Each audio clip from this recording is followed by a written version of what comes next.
자, 오늘은 영적 암흑기를 끝내고 완전하라라는 제목으로 오늘 말씀을 좀 나누고자 합니다. 자, 오늘 말씀은요, 바로 나이를 거론하면서, 아브라함의 나이를 거론하면서 말씀이 시작되고 있습니다. 자, 먼저 16절에 보니까 아브라함이 86세였더라 라고 16장 마지막 절은 이렇게 이야기하고요. 그 다음에 17장 1절에 들어와서는 아브라함이 99세 때라고 말씀하고 있습니다. 지금 16장 16절과 17장 1절 사이는 몇 년의 세월이 흐른 겁니까? 산수가 좀 딸리십니까? 자, 그러면 제가 한번 알려드리도록 하겠습니다. 자, 99 빼기 86은 13년입니다. 짧은 한 절 사이에 무려 13년의 시간이 흘렀던 것이죠.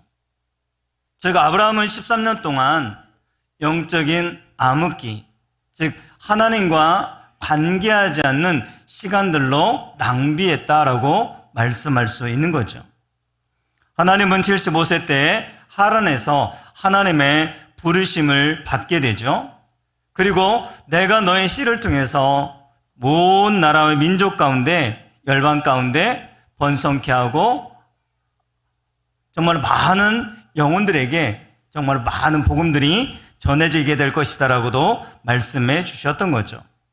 자, 그리고 시간이 흘러서 이제는 85세가 되었습니다. 그렇게 10년의 시간이 지나갔는데, 그런데 너의 씨를 통해서 번성케 하겠다고 했는데 아직까지도 아들이 없는 겁니다.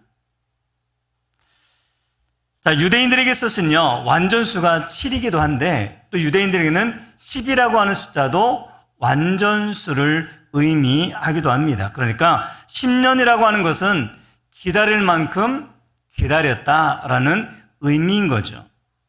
10년의 시간, 즉 기다릴 만큼 기다렸는데 아들이 없는 겁니다. 자, 그러다가 결국 기다림에 지친 아내 사레가 아브라함에게 당신 몸종 하갈이 있지 않느냐, 그 하갈과 동침해서 아들을 낳으라고 이야기합니다. 아브라함은 하갈과 동침합니다. 자, 그런데 성경은 의도적으로 이 하갈을 소개할 때 뭐라고 소개하고 있냐면 애굽 사람 하갈이라고 소개를 하고 있습니다. 애굽 사람 하갈. 애굽은 바로 이방인을 말하는 겁니다. 자, 그리고 16장 3절에도 동일합니다. 애굽 사람 하갈이라고 말하고 있어요. 하나님께서 인류가 워낙 타락하니까 홍수를 통해서 온 땅을 다 심판하지 않았습니까? 자, 그리고 이번에는 노아의 후손들도 다 타락해요. 자, 그런데 심판 또 할 수가 없잖아요. 그래서 안 되겠다. 하나님께서는 그러면 아브라함이라고 하는 사람을 선택해서 그 아브라함의 씨를 통해서 거룩한 민족을 좀 이루겠다라고 작정을 하셨던 거죠. 자, 그런데 아브라함이 하나님의 약속이 아니라 자신의 생각으로 아이를 낳는 죄를 범하게 됐던 겁니다. 지금 아브라함이 아기를 낳은 그 대상이 바로 애굽 여자, 즉 하나님이 약속하신 그 씨가 아니라, 그 민족이 아니라 애굽 여자를 통해서 지금 아들이 낳게 되던 거죠. 그러니까 하나님께서 새로운 민족을 통해서 큰 민족을 이루시겠다고 하시는데 이방 연자, 즉 애굽 여인을 통해서 그런 민족을 이루실 리가 없으시잖아요. 자, 그것에 대해서 아브라함 자신도 이미 다 알고 있었을 겁니다. 그런데 현실적으로 자신의 나이 75세에 하나님이 부르셨고 이제 10년이 지난 후에 85세가 되었는데 아직까지도 아이가 없는 겁니다. 그래서 그냥 아내의 말대로 애굽 사람인 몸종 하갈을 통해서 아들을 낳았던 거예요. 자, 그런데 86세에 자신의 아이를 낳으니 얼마나 좋은지 몰라요. 지금 태어난 이 나이가 말이 아들이지 86세에 낳으니까 이건 아들이 아니라 손주입니다. 손주. 제가 물어봤습니다. 아들은 1이라고 한다면 손주는 몇 만큼이 사랑스럽고 예쁩니까? 아니까 7배가 예쁘대요. 어떻게 할머니, 할아버지 동의하십니까?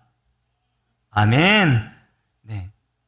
7배가 예쁘대요. 자, 그런데 자신이 지금 아이를 낳았는데 아들임에도 불구하고 예쁜데 몇 배가 예쁘다고요? 이스마엘이 7배가 예쁜 거예요.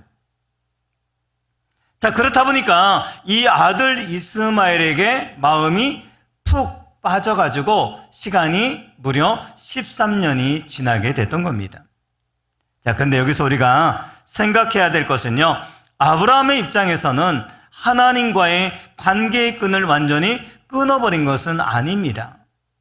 그는 때가 되면 예배를 드렸고 제사를 드렸습니다. 자, 그런데 하나님께서는 아무런 대답이 없으신 거예요. 최선을 다해서 본인 나름대로 제사를 드리고 하나님 앞에 나아갔는데 하나님은 아무런 말씀도 하지 않으시는 겁니다. 본인도 예배를 드리지만 제사를 드리지만 아무런 감동이 없는 겁니다. 기도를 해도 응답이 없습니다. 하나님과의 관계가 끊어져 버리고 만 거죠. 하나님께서 아브라함에게 그의 나이 75세에 아브라함아라고 부르시면서 그에게 말씀하지 않으셨습니까? 자, 그런데 지금 86세가 되었는데 하나님은 그에게 말씀하고 계시지 않는 상황인 거죠. 자, 우리도 그렇지 않습니까? 예배를 드릴 때 은혜가 있었어요. 감동이 있을 때가 있었어요.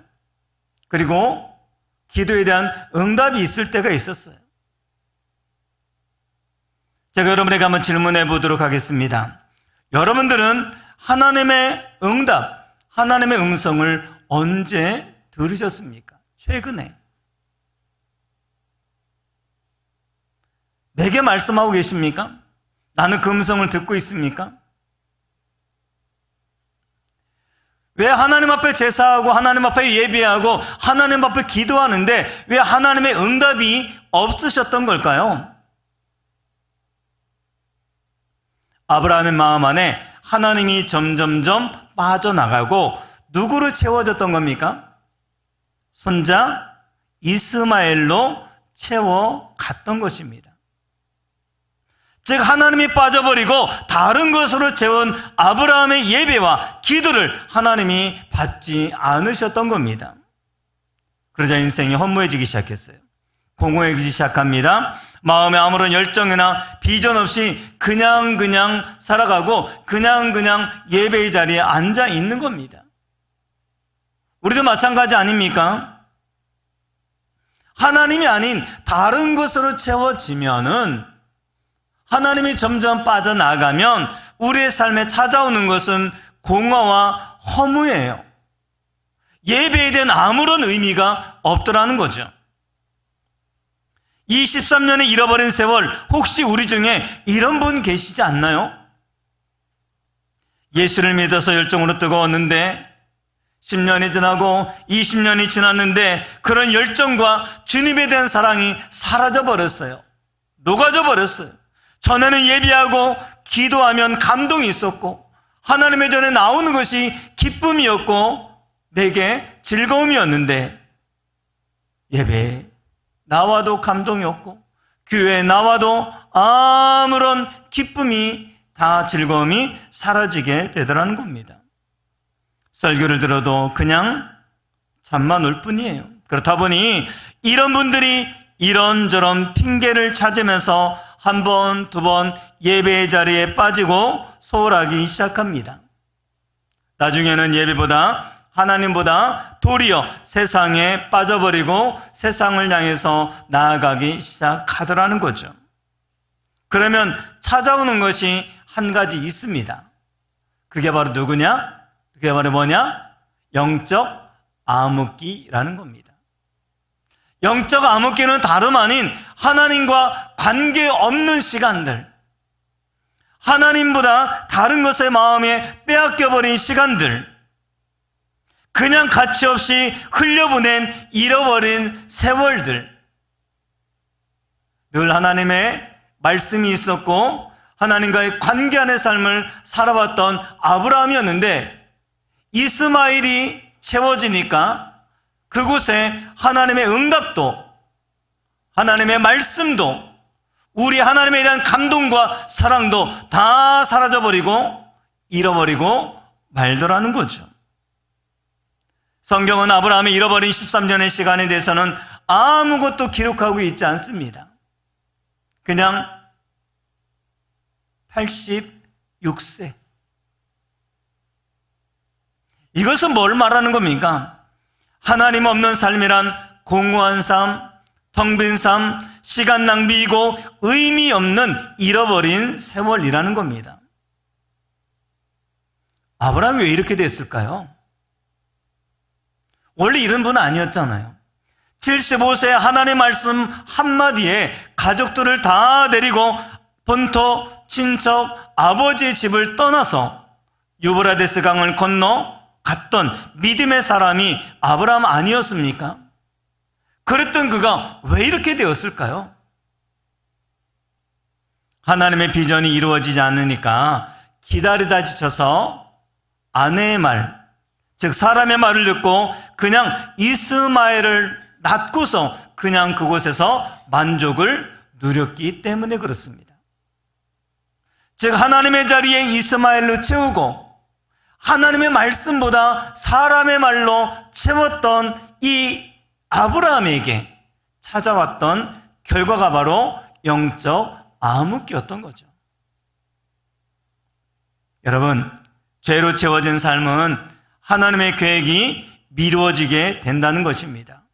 즉 내 세월, 허송세월 하게 된다는 거예요.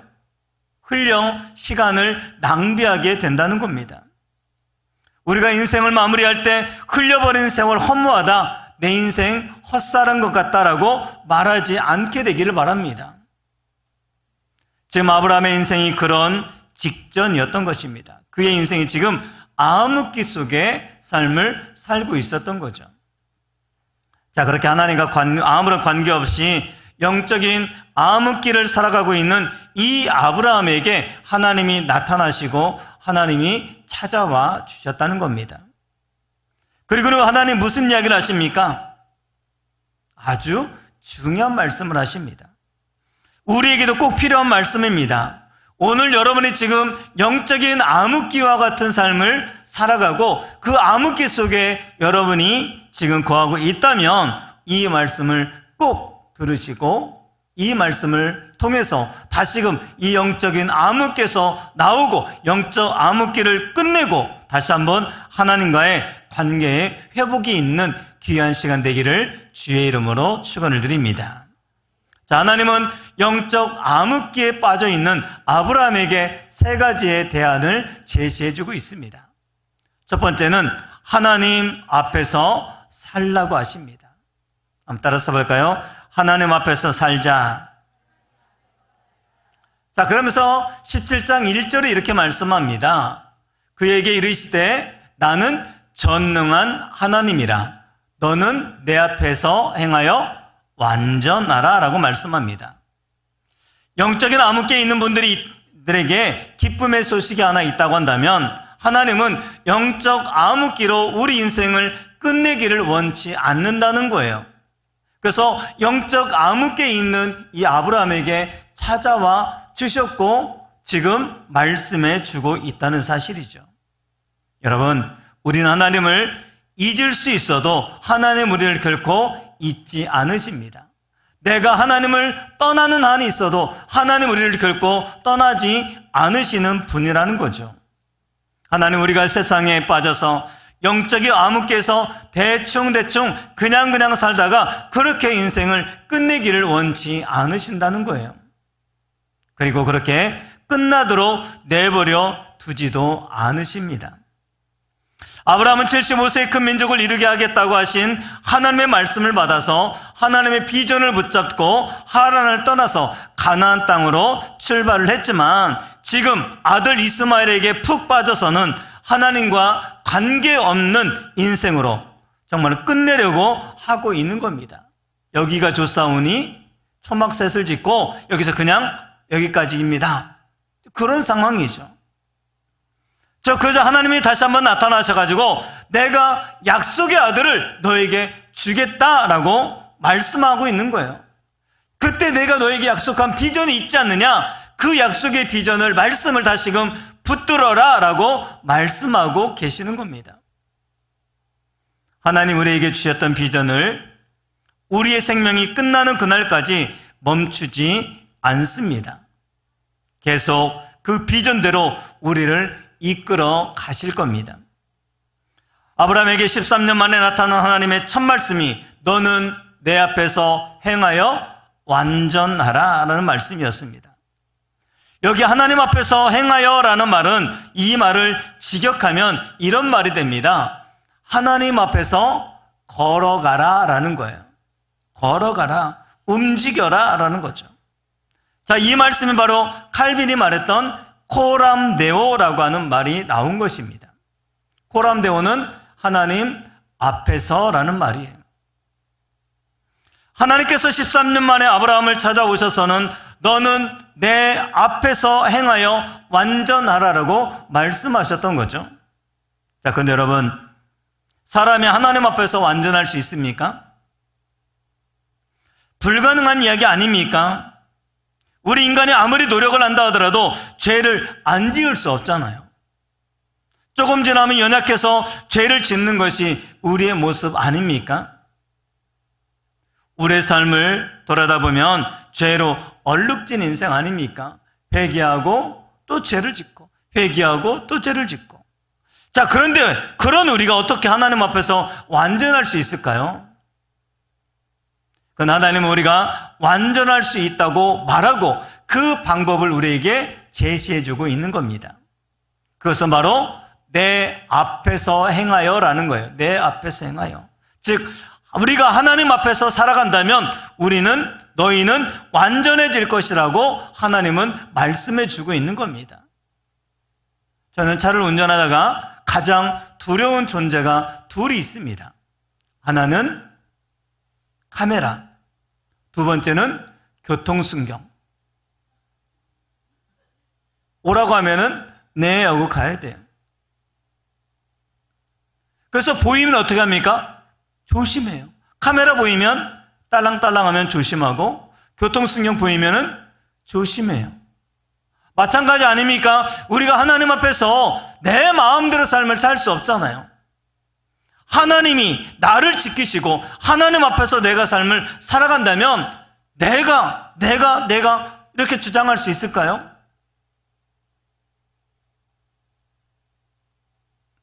하나님은 아브라함이 몸종인 하갈과 동침하여 부정한 아들인 이스마엘을 낳고 살아가고 있음을 다 알고 계셨던 겁니다. 하나님은 아브라함의 모든 걸 다 알고 계세요. 그래서 아브라함에게 너는 내 앞에서 완전하라, 너는 내 앞에서 걸어가라, 너는 내 앞에서의 삶을 살아가라 라고 말씀하고 있는 겁니다. 너는 더 이상 그 아들로 인해서 만족을 누리지 말고 내 앞에서 나와 관계하면서 삶을 살아가자라고 말씀하고 있는 거예요. 여러분, 지금 하나님과 여러분 사이에 가로막고 있는 그 이스마엘이 여러분에게 있어서 무엇입니까? 사람입니까? 아니면 돈입니까? 아니면 세상의 만족입니까? 어떤 것이 하나님과 여러분 사이에 끼어들어 있는 그 이스마엘이라는 거예요. 이스마엘이 가로막혀 있다 보니까 하나님이 보여지지 않는 거예요. 하나님 앞에서 삶이 아니라 이스마엘 앞에서의 삶을 살고 있더라는 거죠.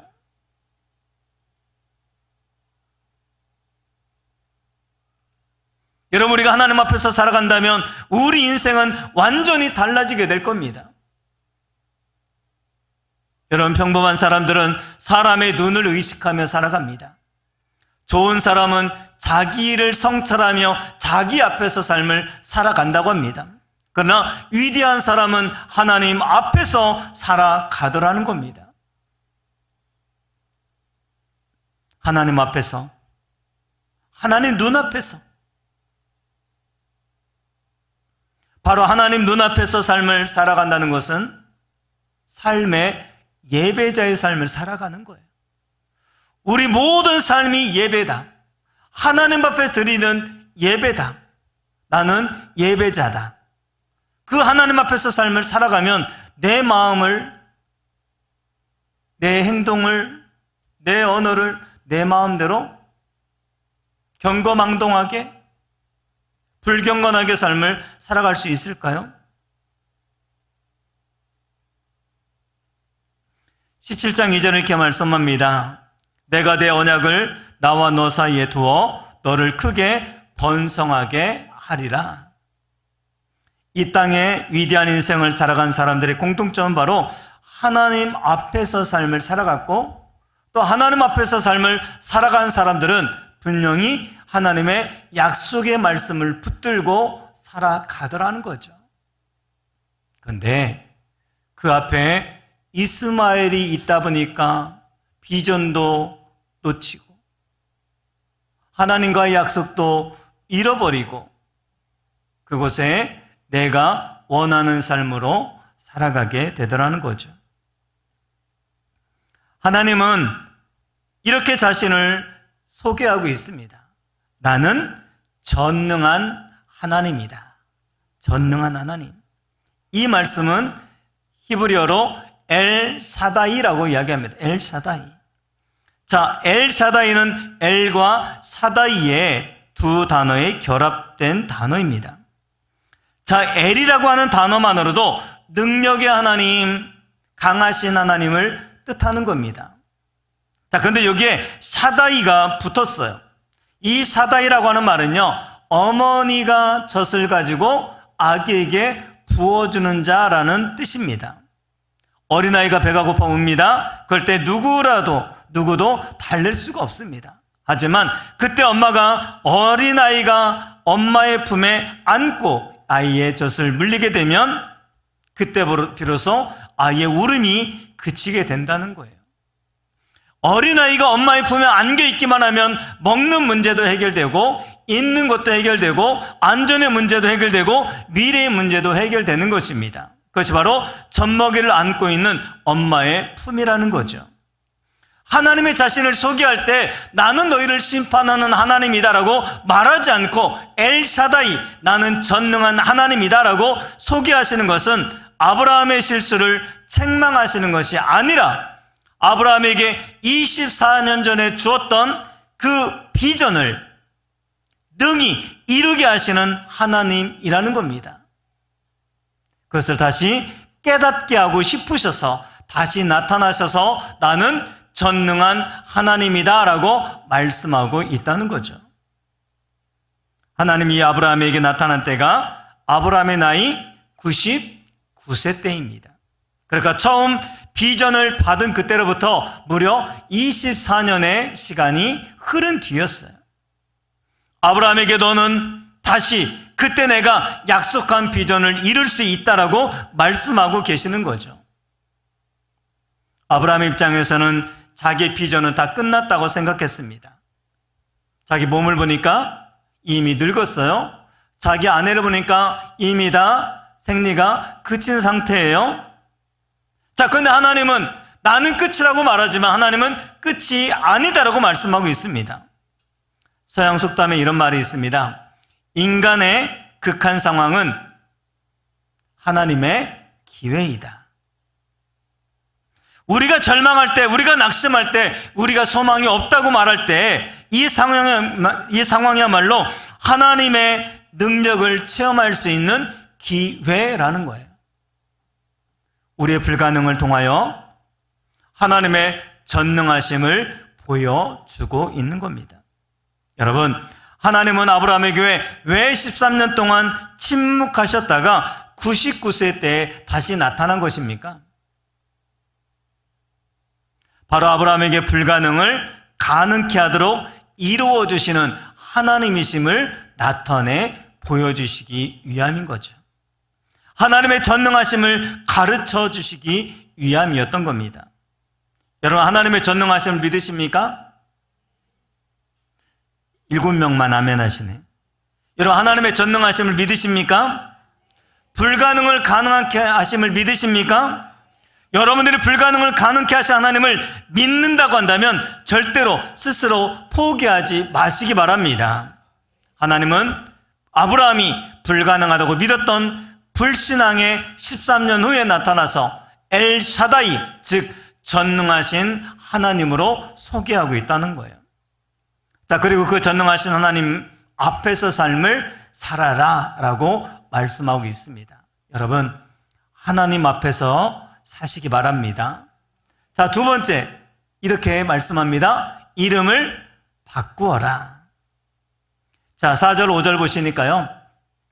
보라, 내 언약이 너와 함께 있으니 너는 여러 민족의 아버지가 될지라. 이제 후로는 내 이름을 아브라함이라 하지 아니하고 아브라함이라 하리니 이는 내가 너를 여러 민족의 아버지가 되게 함이니라. 하나님은요, 아브라함의 이름을 뭘로 바꿨죠? 아브라함으로 바꿨습니다.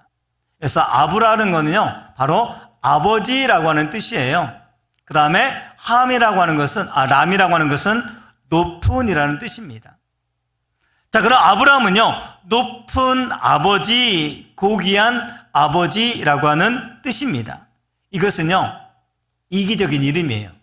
자기가 잘 되는 거, 자기가 높여지는 거, 이런 의미예요.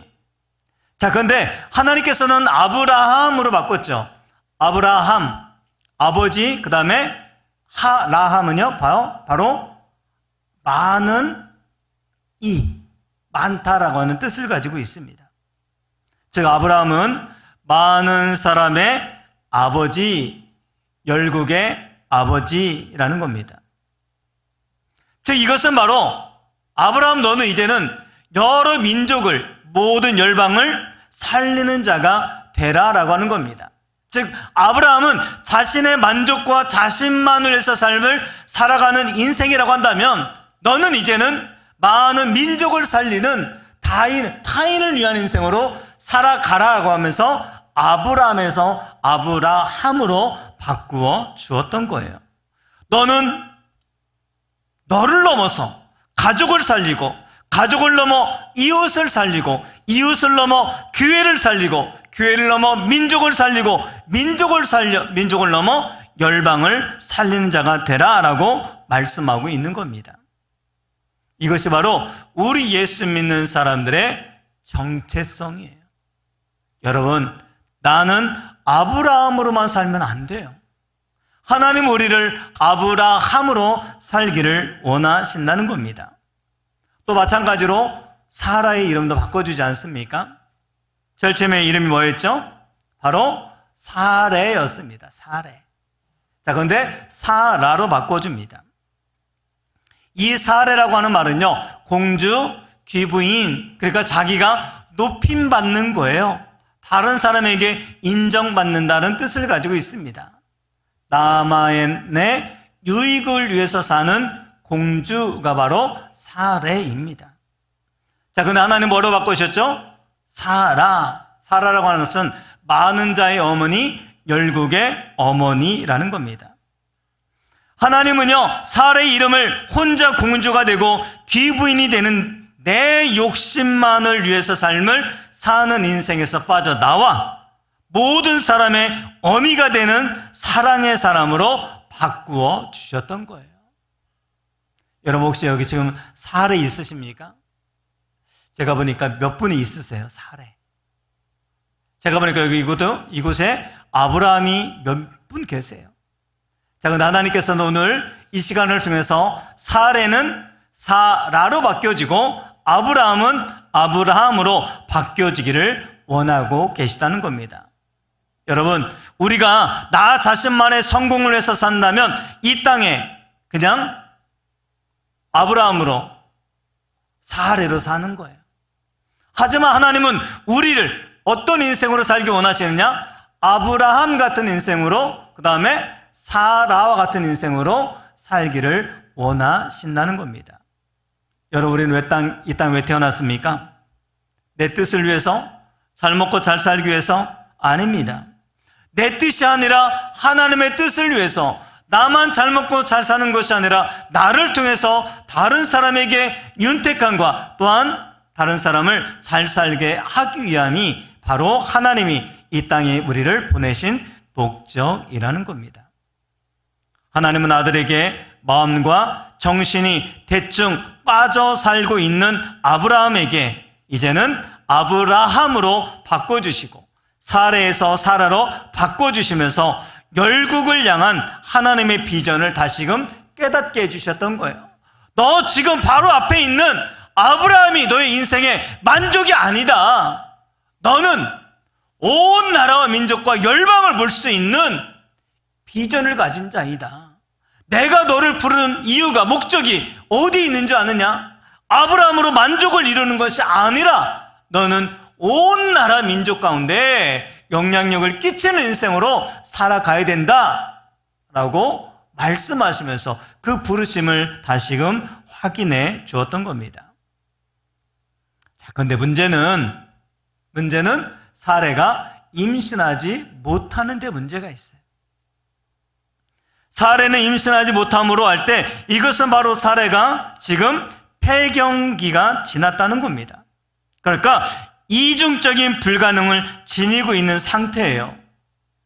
나이도 그만큼 됐고 그 다음에 임신하지 못하는 생리적인 현상도 도움이 되지 않는 상황입니다.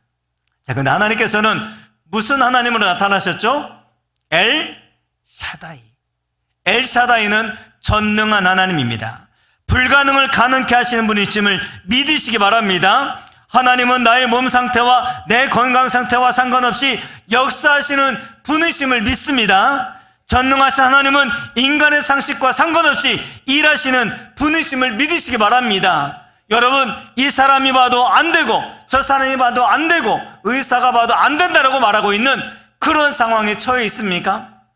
하나님의 전능하심 임하기만 하면 모든 일들이 가능한 인생이 되어질 줄 믿습니다. 이 문제가 해결될 수 있음을 믿으시기 바랍니다. 왜 그렇습니까? 하나님은 전능하신 하나님이시기 때문에, 그리고 나를 치료하시고 나를 회복하시는 이유는 바로 아브라함 같은 인생을 살기를 원하시고 그 다음에 사라와 같은 인생으로 삶을 살기 위해서 우리를 고치시고 회복하기 원하신다는 거예요.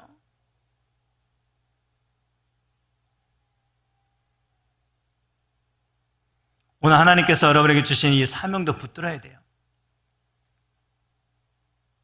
오늘 이 땅에 여러분이 있게 하신 것들, 사명은 보냄받은 자입니다. 하나님 여러분들을 사명자로 보내심을 믿으시기를 바랍니다. 그리고 여러분들은 아브라함이 아니라 아브라함이 되어야 되고, 여러분은 사레가 아니라 사라의 삶을 살아야 돼요. 자, 왜 그렇습니까? 바로 예수님께서도 우리에게 분명히 아버지께서 나를 보내신 것 같이 나도 너희를 보내노라. 이 땅에 여러분 보내신 이유와 목적이 있다는 사실을 꼭 깨닫게 되기를 주의 이름으로 축원을 드립니다. 오늘 여러분의 인생이 정말로 아브라함에서 아브라함으로 바뀌어졌으면 좋겠어요. 아브라함 띠, 아브라함 오케이. 오늘 여러분은 아브라함이 되실 수 있게 되기를 바랍니다. 다름 아닌 사명을 가지고 삶을 사는 거예요. 한 말씀만 더 드립니다. 셋째로 할례를 받으라고 하십니다. 자, 17장 9절 10절 너희 중 남자는 다 할례를 받으라. 하나님은 아브라함에게 아브라함이라고 이름을 바꿔주셨죠. 자, 그런데 아브라함 입장에서 이름이 조금 어색했을 것 같아요. 아니, 자신에게 아들의 달랑 하나밖에 없는데 열국의 아버지라고? 이 가당치 않지 않습니까? 자, 그래도 하나님은 그 언약을 지키시겠다고 하십니다. 열국의 아버지가 되게 하시겠다고 하십니다. 그러면서 아브라함아, 이 언약을 믿느냐? 그러면 그것을 믿는다고 하는 징표를 내게 보여라. 그게 바로 뭐냐? 할례다라는 겁니다. 그래서 할례를 받으라고 하신 거죠. 자, 17장 11절을 보니까 너희의 포피를 베어라. 일명 포경수술을 해라라고 하는 거죠. 성경이 말하는 할례는 이전에 살았던 옛사람을 버리고 육신적인 죄와 부정을 버린다는 의미를 담고 있는 정결 예식입니다. 즉 하나님은 아브라함이 99세에 나타나셔서 13년 동안 이스마엘에게 빠져서 살았던 영적인 암흑기를 정리하기를 원하셨던 거예요. 네 마음대로 살았던 삶을 정리하기를 원하시는 거예요. 성경에 나타나는 할례의 첫 시작은 바로 아브라함에게서부터 시작되었던 겁니다. 자, 12절을 보시니까요. 너희의 대대로 모든 남자는 집에서 난 자나 또는 너의 자손이 아니라 이방 사람에게서 돈으로 산 자를 막론하고 난 지 8일 만에 할례를 받을 것이라. 하나님은 아브라함에게 할례를 받으라고, 그리고 모든 종들까지 다 할례를 받으라고 하셨고요. 그리고 이후에 태어나는 남자아이들은 8일 만에 할례를 행하라라고 했던 것입니다.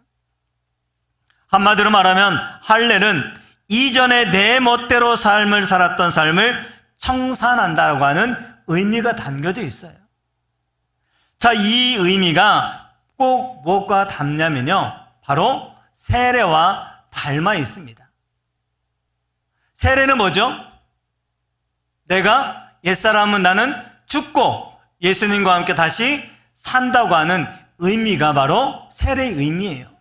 자, 그러면 하나님이 말씀하시는 이 할례도 마찬가지입니다. 옛 생활은 다 끊어버리고 이스마엘로 삶을 살아왔던, 이스마엘로 만족을 누렸던 너의 삶을 다 청산하고 이제 새로운 삶으로 약속과 비전을 가지고 삶을 살아가라라고 말씀하고 있는 거예요.